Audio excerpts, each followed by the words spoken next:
What's going on, everybody? Crazy Dog back with some breaking Cavs trade news for you guys. As the Cavs have found themselves a backup center via trade. Remember, I said that the Cavs could possibly go out and acquire a center. And as it turns out, they hit up Danny Ainge. And of course, Danny Ainge just so happened to have a pretty decent backup center available, as according to Adrian Wojnarowski, and I quote, the Jazz are trading center Damian Jones to the Cavaliers, sources tell ESPN. So look at that. Kobe Altman and Danny Ainge hooking up again. It's almost like they have a good working relationship, right? Now, as far as what we gave up to get Damien Jones, well, Woj had this as well. And I quote, the Cavaliers are simply absorbing Jones's $2.6 million. So in essence, we gave up nothing. No picks, no players. We're just taking on his expiring contract. Yep, that's right. He's an expiring contract. Not too bad. Honestly, I think he's already better than Robin Lopez. That's for damn sure. And then, of course, Bobby Marks had this as well, as he tweeted, and I quote, Jones is on a $2.6 million expiring contract, as I just said. Cap space or a trade exception is not needed because Jones is on a veteran minimum contract. So if I'm not mistaken, the Cavs still, after all this movement and stuff, getting Strus and everything, we still have the MLE and the biannual exception. Makes you wonder, what's Kobe going to use that money on? Or is he going to save it for emergency? We really don't know. But honestly, like I said, Damien Jones is already way better than Robin Lopez, mainly because he's younger and he has more of a bag, as they say. Now we look at Damien Jones's stats last year, 41 games. He averaged about 3.5 points. He didn't really play a whole lot in Utah or LA. 3 total rebounds, 0.4 assists. He shot 64% from the field, 59% from 3.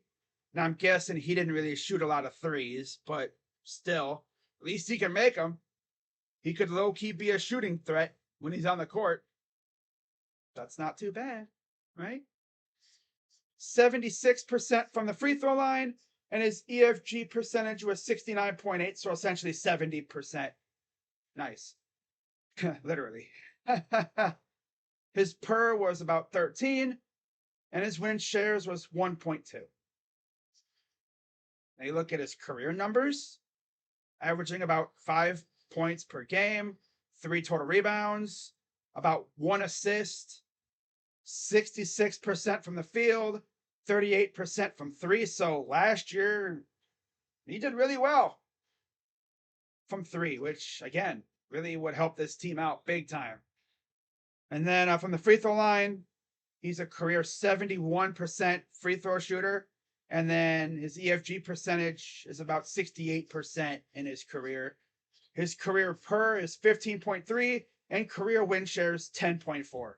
Mainly from when he played with Golden State and, of course, Los Angeles.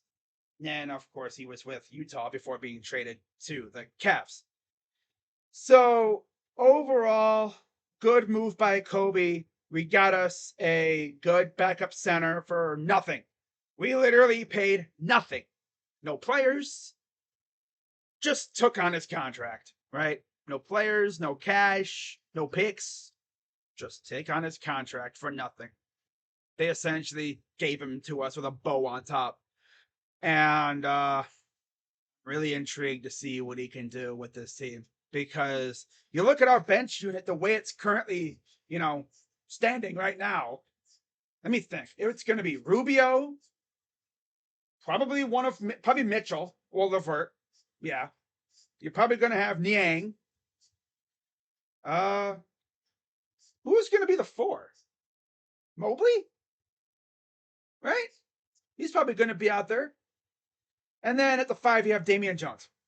So, yeah, they're going to mix and match. There's going to be times where you have DG and Spida out there, probably with Strus, Mobley, and Jones. You could have Allen out there. I wouldn't be shocked if they went Twin Towers and they put both Jones and Allen out there if the opponent goes extremely large. But yeah, like I said before, Damien Jones already has a bigger bag than Robin Lopez because all Robin Lopez could do was just shoot hook shots. I mean, come on, really? It was funny, it was funny to watch Robin Lopez derp around, but yeah. Um, but it's cool to have another big man that is relatively young and he can actually block shots and maybe give Jared Allen a little breather every once in a while. That would be lovely. And then, of course, rebounding is also big too, especially when Jared Allen's off the floor. But honestly, I'm really intrigued to see what Damien Jones will do for this team. And I want to see what else Kobe Altman cooks up for us because, like I said, we still have the MLE and the biannual exception, as far as I know. And I'm sure he's going to use that money for something. I mean, there are maybe some other things he could do, maybe add a couple more pieces, and then that's it. Maybe. Unless, like I said, he saves it for emergency. I don't know what he's going to use it for. But that's the interesting part. So, with that being said, just thought I'd, cook up a quick video for this trade. Not a big trade, A lot of people think Kobe could be cooking up something like Royce O'Neal. I mean, imagine. I don't even know what we'd give up for him. Picks, Dean Wade, Isaac Okoro, Ricky Rubio. If we get rid of Ricky, that means you got to go out and get a backup point guard. Because as far as I know, do we really have a backup point guard on the team already? I mean, Mooney Bates, I guess. He seems more like a shooting guard. I don't know. Guess we'll have to wait and see what happens. But with that being said, I'm Crazy Dog. And see you guys in a few hours for Cubs and Guardians. Let's freaking bounce back after getting our asses kicked last night. Okay? Okay, Guardians? Let's win today, huh? Yeah. Okay? Let's win today. Yeah. All right, guys. I'm Crazy Dog. Let's go Cavs. And I'm out. Bye-bye.